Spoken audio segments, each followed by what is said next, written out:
Gustavo, presidente, de esta oportunidad que nos dan de poder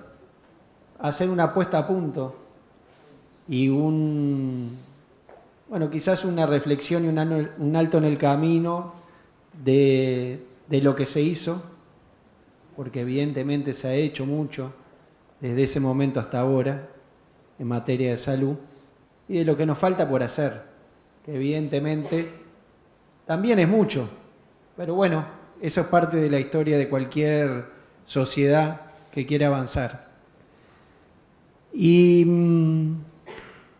antes de hacer esa reflexión, también saludar obviamente a quienes hoy son homenajeados, los socios honorarios de este sindicato, que son parte también de esta historia. La 9ª convención justamente es la 9ª, no es la primera. O sea que hay una historia atrás y hay muchas generaciones que contribuyeron año tras año a que hubiera esta última convención, y seguramente todos los que participamos contribuimos a las futuras convenciones que van a venir. Y la calidad creo que es parte de ese compromiso que mencionaba Gustavo, ¿no? Las convenciones en general. Las convenciones en general no son un ámbito de discusión reivindicativo, sino un ámbito de aporte y reflexión sobre la realidad sanitaria que los médicos en general queremos hacer para dar respuesta a los problemas que pueden haber en nuestra sociedad y dar nuestra visión y los caminos que eventualmente puedan llegar a consolidarse para encontrar esas soluciones. Y la calidad es un modo de equidad también, en alguna forma, porque busca generar los procesos necesarios para que se genere la mejor medicina posible en función de lo que son nuestras realidades, que son buenas, en definitiva son buenas, pero que en definitiva también queremos mejorarlas, y a través de un proceso que se puede hacer independientemente de donde esa medicina se desarrolle. Es decir, a través de procesos que puedan repetirse, a través de procesos que puedan medirse, a través de procesos que nos indiquen si los médicos del Uruguay, si el sistema que hoy se instaló en el Uruguay desde el punto de vista sanitario, si las políticas que llevan adelante quienes representan a la sociedad a nivel ministerial están siendo adecuadas o si hay algún elemento que pueda ser modificado. Y como forma de equidad también es generar una mirada también de dónde trabajamos y cómo trabajamos los médicos. Y creo que el proceso que se mostró, en el cual aquí están los coordinadores, pero ahí dentro del público está Miguel Fernández Galeano, está el profesor Torres, está el doctor Eguren, todos participantes de esa comisión convocante inicialmente y después esa comisión que organizó el trabajo que se hizo de una forma dura, prolongada, pero entendemos que fructífera. Y obviamente, además de quienes tomaron esa responsabilidad, la mayoría de los que están acá participaron activamente en una convención que tuvo la posibilidad de eso, de generar participación y generar acuerdos que nos permitieron durante estos 4 años que han pasado reflexionar, no solo al sindicato médico, porque la convención no fue del sindicato médico, la convención fue de todos los médicos que quisieron participar de este evento y que aportaron su granito de arena para que esto fuera así. Así que estamos seguramente en un alto del camino, pero un alto que los que coordinaron cada uno de los grupos nos van a poder dar la visión sobre lo que se hizo y sobre lo que falta, sobre lo que debería o podría hacerse, y después cada uno podrá estar en mayor o menor acuerdo, pero seguramente, y tomando muchos hechos de la realidad, estoy seguro que quizás hoy nos vamos a poder dar cuenta que mucho de lo que se discutió en la convención, mucho de eso hoy se está haciendo, o por lo menos mucho de eso se está pensando, tanto desde el punto de vista sindical, como desde el punto de vista profesional, como desde el punto de vista político. Y quizás ese fue el mayor valor, ¿no? Haber generado la discusión de un tema que a priori no parecía producto de o necesario quizás discutirlo desde el lado de los médicos, pero que evidentemente fue así y es así. Así que yo le voy a dar la palabra en primer lugar a cada uno de los coordinadores para que hagan una pequeña puesta a punto de cada uno de los temas y después algunas preguntas que podamos hacer nosotros o incluso la gente que hoy concurre acá al acto. Bueno, buenas noches. Al haber sido coordinador del Grupo 1 me toca a mí romper un poco el hielo. No voy a repetir, pero me sumo a todos los agradecimientos que mencionó Julio y lo que mencionaba Gustavo al principio.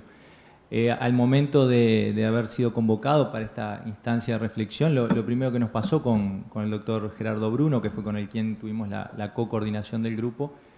fue sentarnos a pensar un poco cómo había sido todo este proceso y en definitiva para nosotros había sido una instancia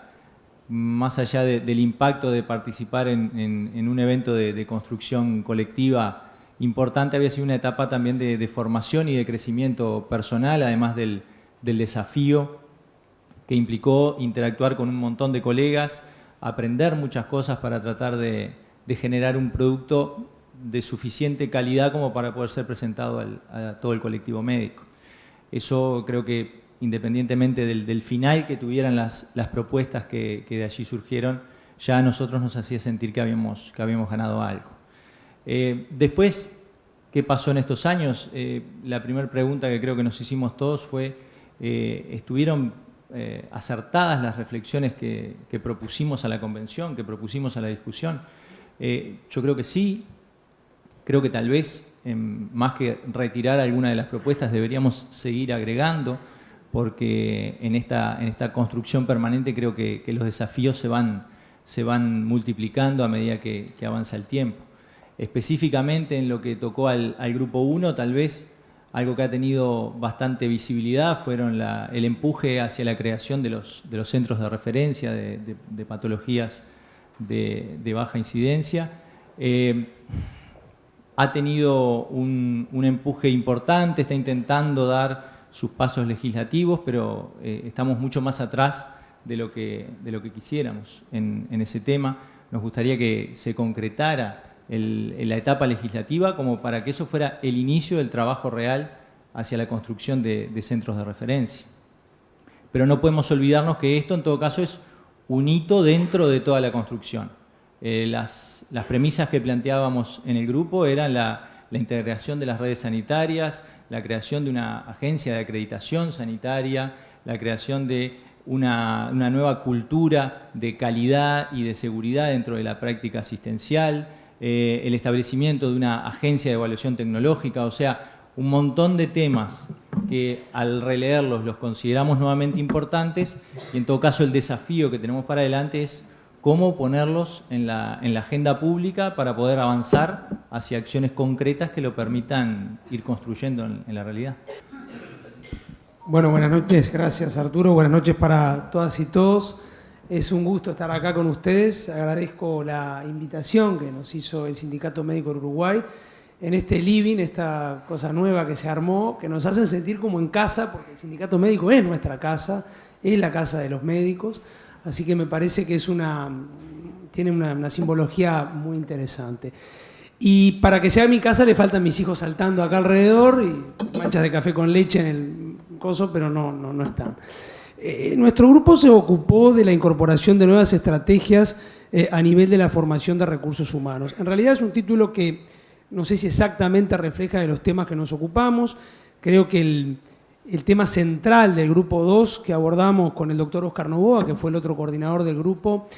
fue el tema de la recertificación profesional, de la recertificación médica. Ese fue el tema, digamos, central que ocupó, yo diría, por decir una cifra arbitraria, el 70% del tiempo que dedicó y de los esfuerzos y de las reflexiones que dedicó el grupo. También se trabajó en algunos aspectos que tienen que ver con la educación médica continua, también se trabajó con algunos aspectos que tienen que ver con el Sistema Nacional de Residencias Médicas, también se abordó el tema del hospital de clínicas y de la acreditación de los centros hospitalarios o lugares donde se aprende medicina para que sean acreditados como lugares universitarios, propendiendo a construir una red nacional de instituciones acreditadas en formación médica. En relación al punto de la recertificación profesional, entiendo que la convención de alguna manera tomó, compartió el diagnóstico que en su momento hizo una encuesta que el sindicato médico contrató, especialmente destinada a que fuera un insumo para la convención médica, a una empresa que se hizo por febrero del año 2014, y la encuesta decía que el 84% de los médicos creían que la recertificación profesional era necesaria o imprescindible. Ese punto, o sea, la enorme mayoría de los médicos creían, estimo que lo siguen creyendo, que es necesaria o imprescindible. Luego hay que ver las características de la misma. La convención, en tal sentido, concluyó, por amplia mayoría también, que esa recertificación debía ser universal, o sea, debía incluir a todos los médicos, por cierto, en distintos momentos, nadie creyó que fuera de un día para el otro, que tenía que ser periódica, o sea, que tenía que tener una periodicidad entre 5 y 10 años, se dijo, bueno, no sé cuál es el número exacto, que tenía que tomar las fortalezas de un montón de colegas que hacen cursos de educación profesional, porque la encuesta también mostró que 2/3 de los médicos hacen actividades de educación médica continua en su más amplia acepción, ya sea en el Uruguay o en el exterior, y que por tanto esas actividades tenían que servir para la recertificación. Y luego se abordó el tema de si tenía que ser obligatorio o voluntario, y creo que hubo un consenso razonable, un acuerdo razonable, digámoslo así, en que la etapa inicial debía ser voluntaria y no necesariamente obligatoria, algo en lo que posiblemente se pueda polemizar, pero yo les cuento los resultados reales de la convención, no lo que me parece a mí. Sobre el Sistema Nacional de Residencias Médicas, pienso que uno de los aspectos en los que se ha avanzado interesantemente es en la incorporación de las residencias médicas en distintos lugares del país. En una época eran fundamentalmente montevideanas y hospitalarias. Julio Tochanski se ha referido a esto en distintas instancias, de esa cultura que tenemos los médicos que nos formamos en la Universidad de la República en aprender en los hospitales públicos básicamente, y básicamente montevideanos, pero la convención trató de que, o de alguna manera propuso que se expandiera a instituciones privadas y también al interior del país, y creo que en eso se ha transitado un camino lento pero sin pausa, interesante. Creo que se han expandido a instituciones privadas y a instituciones del interior con resultados esperanzadores. Yo no digo que no haya cosas para mejorar, pero entiendo que hay experiencias interesantes que vale la pena convalidar y conocer. En relación a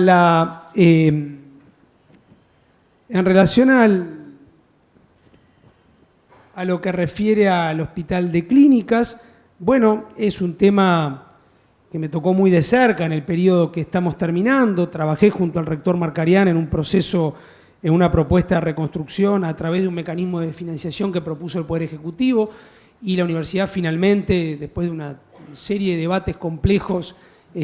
concluyó que ese no era el camino que quería tomar. Se tomó otro camino, no estoy acá para evaluar eso, pero es un camino indiscutiblemente más lento, porque en lugar de una inyección económica inicial significativa, el camino es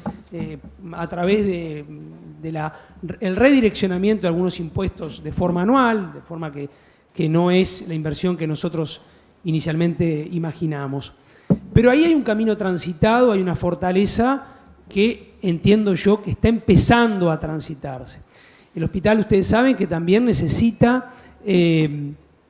una inserción definitiva, completa y sin cortapisas en el Sistema Nacional Integrado de Salud. Algo que todavía, lamentablemente, no se ha concretado de forma definitiva como deseamos y como hubiéramos deseado quienes apoyamos enfáticamente la reforma del sistema de salud que se ha llevado a cabo en el Uruguay en los últimos años, pero que lamentablemente al Hospital de Clínicas le ha tocado de costado. En lo que respecta a la incorporación de otros hospitales, yo sobre esto creo que, en fin, acá hay autoridades nacionales que saben muy bien que en los hospitales públicos de ACE hay experiencias indiscutibles y profundamente valiosas de actividades universitarias. No tengo ni que contar lo que se hace en el Hospital Maciel, ni en el Hospital Pereira Rosell, ni en el Hospital Pasteur de hace muchísimos años, y probablemente en otros lugares que me estoy olvidando, pero posiblemente sea deseable formalizar esas estructuras, y eso que lo pensamos en el 2014 no se ha concretado. En aquel momento decíamos, yo leía las conclusiones del informe y decíamos, ojalá que en algún momento esté el logo de ACE en un lugar y el logo de la Universidad de la República del otro lado, pero eso todavía no lo hemos logrado, es un desafío que tenemos para concretar. Y ahora que mira al profesor Torres, cuando terminó la convención, el profe Torres me dijo, la recertificación necesita a Obdulio Varela. Yo creo que no ha estado Obdulio en esto, pero sí creo que han habido pequeños Obdulios Varelas, y en ese sentido el esfuerzo que ha hecho Colegio Médico en Uruguay, en particular durante la gestión del profesor Jorge Torres, pero también en el último periodo, ha hecho un esfuerzo por juntar fuerzas para la recertificación profesional. Creo que ahora falta es que afine Gilla, profe. Yo sé que usted tiene la camiseta de Uruguay firmada por Gilla, porque yo vi cuando la firmó, pero falta meter la pelota dentro del arco ahora, ¿no? Y me parece que esa es un poco la etapa en que estamos en eso. Falta concretar, falta que haya médicas y médicos. Yo sé que la Sociedad de Pediatría es un esfuerzo interesantísimo y valiosísimo, pero aislado. Hay que ampliar eso como una mancha de aceite y que empiece a permear en las distintas especialidades, y ahí veo a algunos colegas que son candidatos a la presidencia del Colegio Médico y ojalá tomen esta esperanza que tenemos muchos médicos y que tuvo la Convención Médica, porque sin temor a equivocarme, a través de la recertificación profesional probablemente haya una punta de lanza para la mejora de la calidad asistencial. Por ahora eso.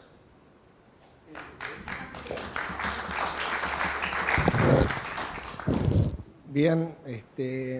gracias a Gustavo y a Julio, en definitiva, que organizaron esta actividad, por la invitación. Nosotros nos tocó con el doctor Ariel Pisano, que es un colega internista también de Florida,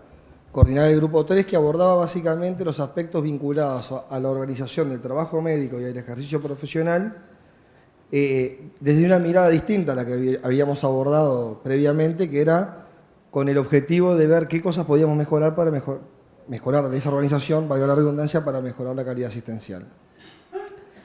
Que a diferencia de los otros temas, esto tenía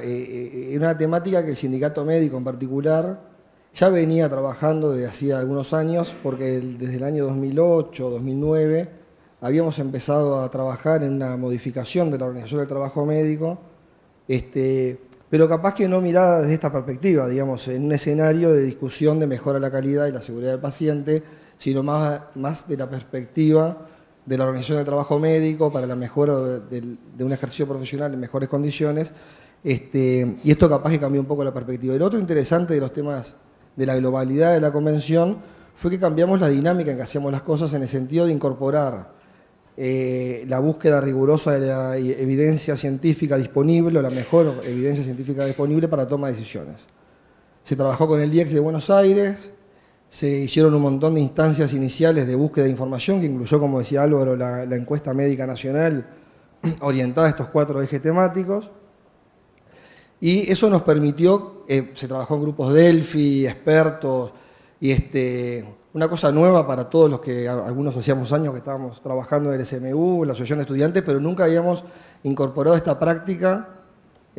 con esta metodología, esta rigurosidad a nuestro trabajo, digamos, capaz que sea académico, pero no gremial o profesional desde el sindicato médico. Y eso fue una perspectiva distinta y que nos ayudó bastante a la hora de organizarnos y poder trabajar durante todo este año para llegar a una síntesis de recomendaciones para presentarla al plenario en ese plenario final que mencionaba Julio. Nosotros abordamos entonces la organización del trabajo médico de cara a la mejora de la calidad, básicamente en 3 aspectos, aspectos vinculados a la dotación, es por todos conocido que el Uruguay estaba y está transitando todavía un proceso de reforma, y por lo tanto uno de los aspectos que todos sabemos que generó esta reforma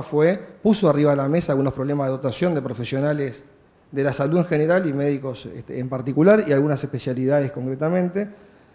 Y ahí básicamente entonces cuando se abordó el tema de la dotación se encaró sobre todo vinculado a la formación de los recursos necesarios que el sistema o el nuevo sistema requería.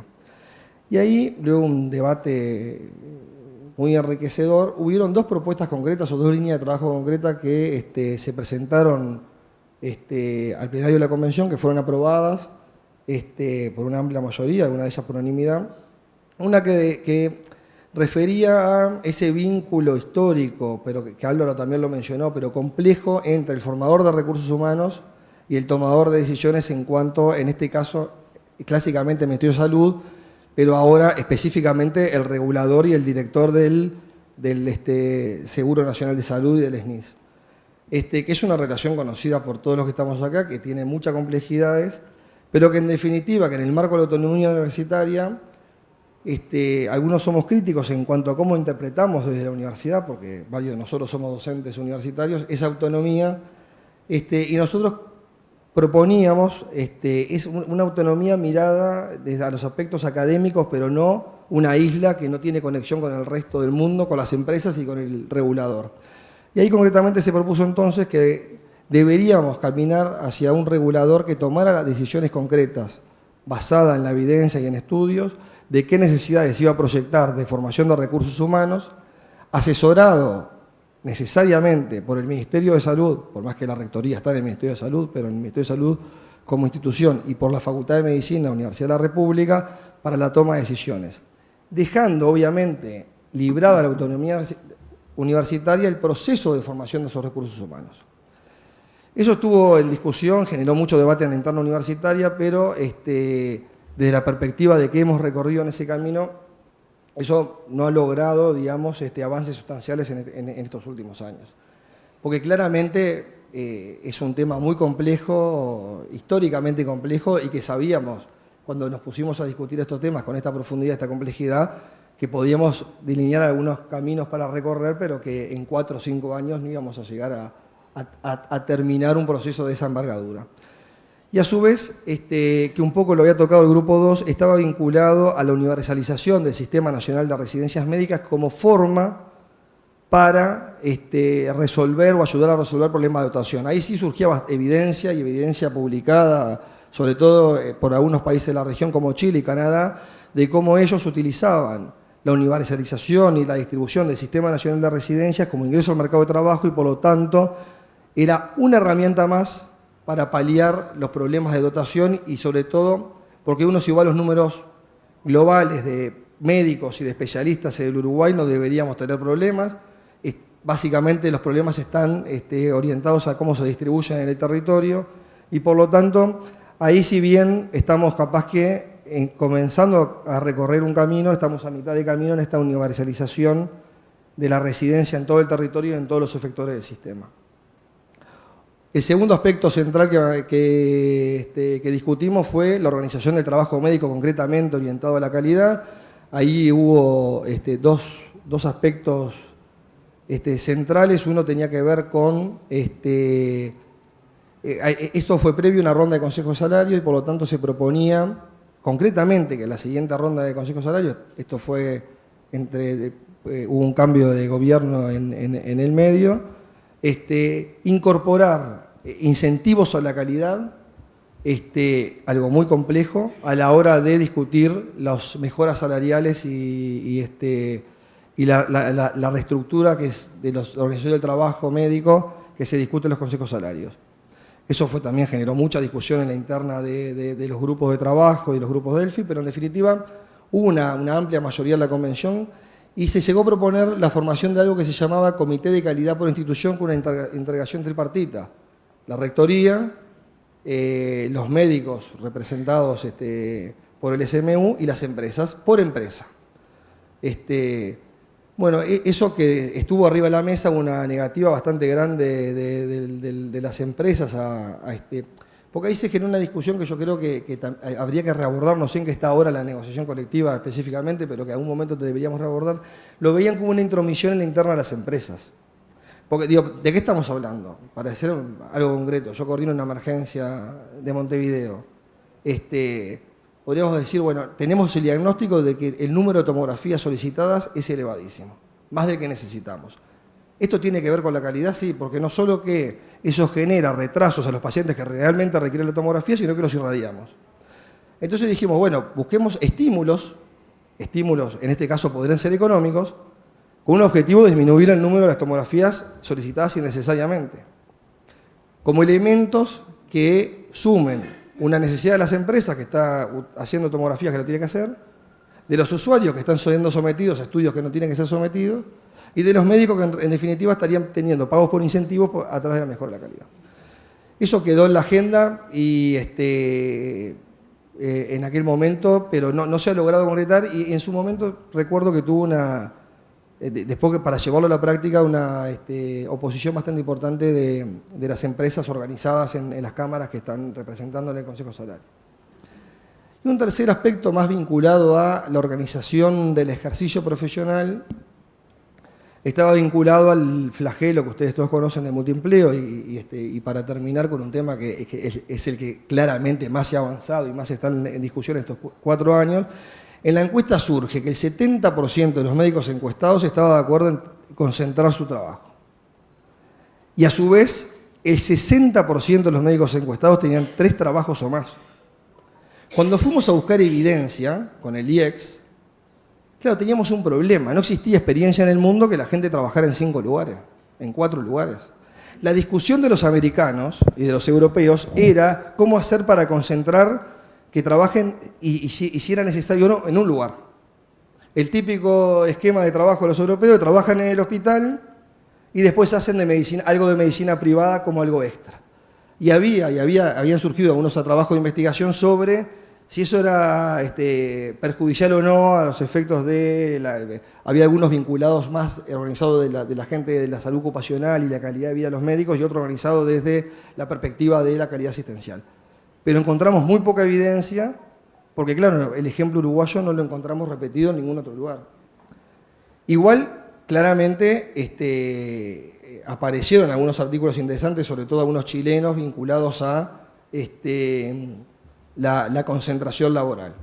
En definitiva, eso surgió y apoyó la propuesta de la concentración del trabajo de los médicos en cargos de alta dedicación. Conocen ustedes la historia, eso ha avanzado, hay en este momento más de 800 cargos de alta dedicación en el sector privado. Claramente tuvo una dificultad mucho mayor en la implementación y un retraso mucho mayor, pero ahora decía Julio que andaba Miguel por ahí, en este último periodo todos vemos todos los días los llamados que hace la Administración de Servicios de Salud del Estado a cargos de alta dedicación. Y en aquel momento, y termino con esto, años antes, habíamos empezado, porque claro, nos olvidamos que tenemos prestadores, algunos que quedan en ese limbo, sanidad militar, sanidad policial, BPS, con las prestaciones que tiene, hospital de clínicas,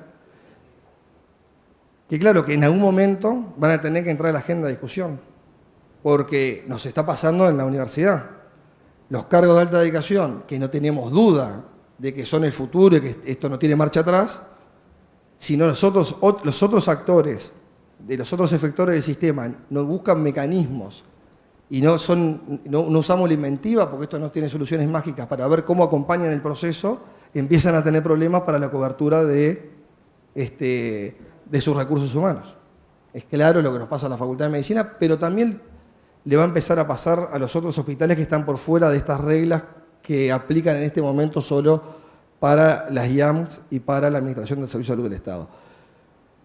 Falta evaluación sistemática, hay algunas experiencias puntuales de evaluación de los cargos, por ejemplo hay un CTI que cambió todos sus cargos y los puso todo a cargo de alta dedicación, hicieron un corte al año, habían disminuido 1.5 el promedio de día de internación y habían disminuido la tasa de días, por ejemplo, de pacientes que tenían sonda vesical y otros procedimientos invasivos.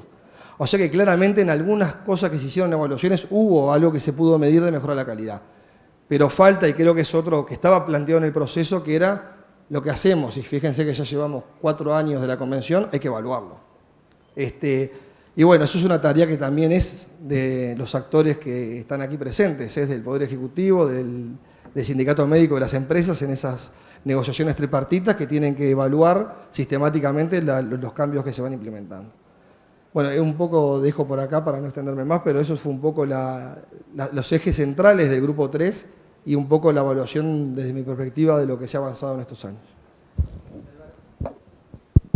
Buenas noches. Nuestro grupo, con el doctor Toledo, tuvimos el tema elaborar y reportar de forma transparente el desempeño y resultados de la atención médica, así como para dar mayor participación al usuario. Por mi formación en informática médica desde la época en la clínica del profesor Torres, estuve más enfocado en los temas de historia clínica electrónica y sistema de información clínicos indicadores. En primer lugar, me gustaría destacar lo que ya fue destacado del proceso metodológico para llegar a los resultados a los que llegamos, con el trabajo con el IEX de Argentina, la evaluación de la evidencia científica internacional disponible en los distintos temas, eso integrado con la información del medio, las encuestas que se hicieron en el medio, los procesos de discusión sistemáticos con los grupos Delphi, las discusiones presenciales, discusiones online y la integración final. Digo, fue un proceso que a mí me pareció increíble, realmente que liderado desde el Sindicato Médico del Uruguay, pero con otras organizaciones, se hubiera hecho un proceso tan complejo y tan bien diseñado, digo, para llegar a determinadas conclusiones que tenían una lógica internacional en la evidencia, pero una realidad aplicada a la realidad local.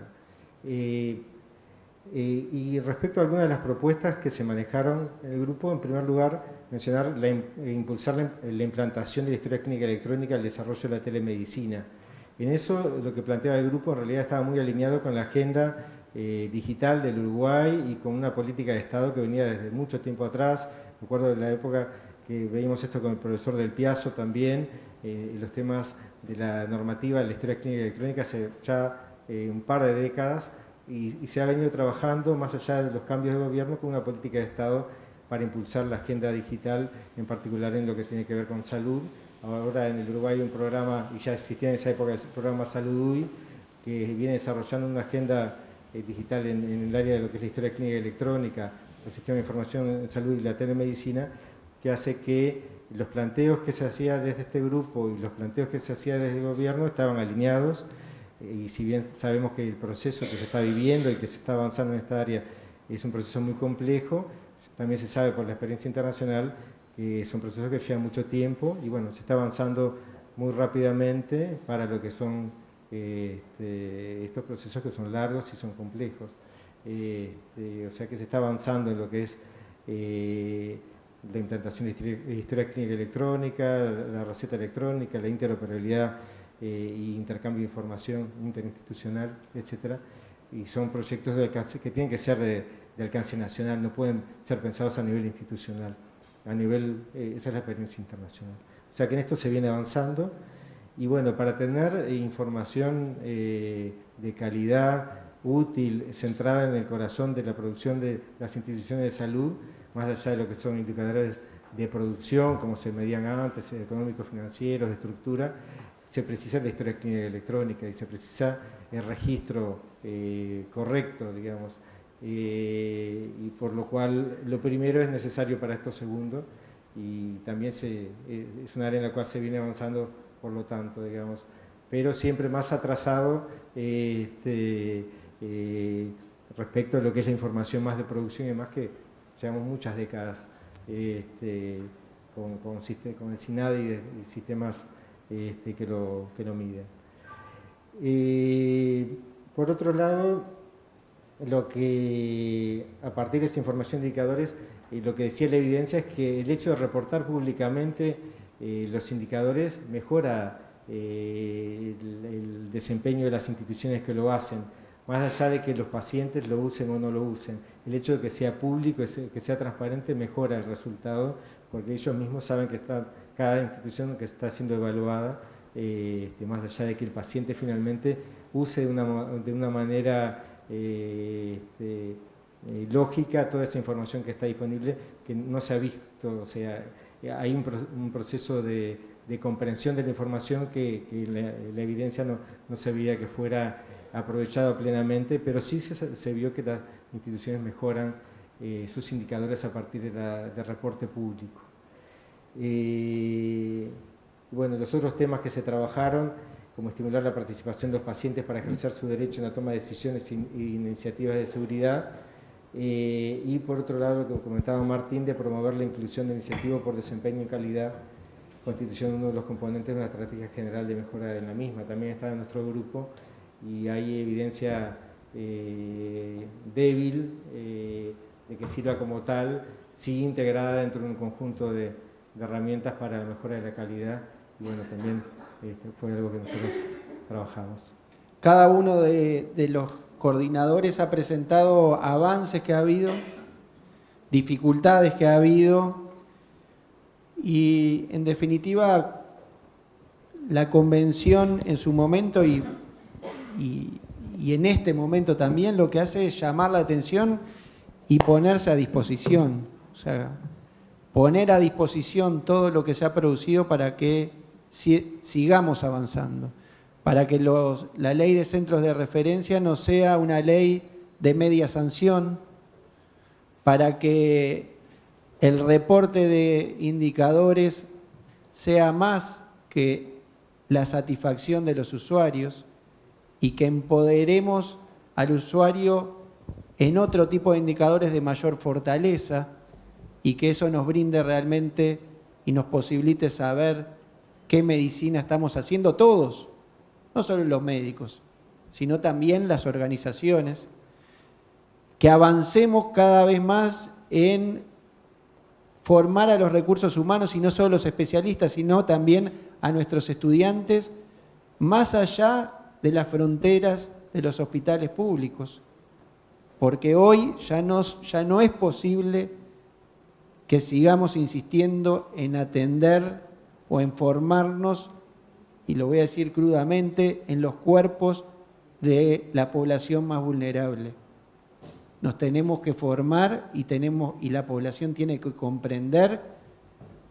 que estamos para servir a toda la sociedad y estamos para aprender con toda la sociedad. Porque realmente eso es una concepción profundamente clasista que deberíamos de dejar todos los médicos y abandonar esa práctica que nos debería hoy,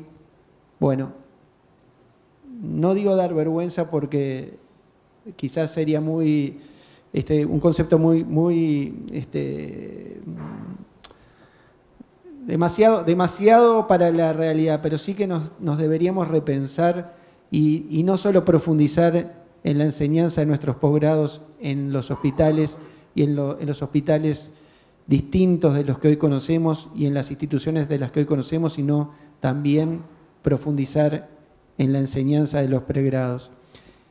Y seguir avanzando, cueste lo que cueste, contra visiones corporativas que hoy se presentan, incluso en la reforma del trabajo médico,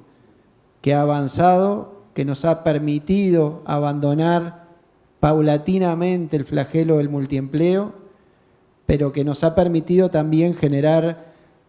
una mayor confianza con el paciente, una mayor dedicación y sobre todo una mayor seguridad en lo que tiene que ver con el accionar profesional. Así que tenemos desafíos, otros tienen desafíos también porque son los que pueden viabilizar este tipo de decisiones, pero en definitiva en un país que destina mucho presupuesto para la salud y nadie puede desconocer que el país apuesta y distribuye mucho dinero dentro de lo que son las organizaciones de salud, eso a su vez hace que seamos muy exigentes y debamos ser muy exigentes con la calidad de la medicina que damos todos. Así que en realidad de aquí para adelante, ojalá haya una 10ª convención, ojalá en esa convención se hayan visto los avances y ojalá en esa 10ª convención se vean las nuevas propuestas y los nuevos desafíos que tengamos todos como médicos, como administradores, como políticos, como ciudadanos que en definitiva es lo que va a hacer avanzar a la sociedad toda. Así que muchas gracias a ustedes por estar y bueno, ese es el desafío.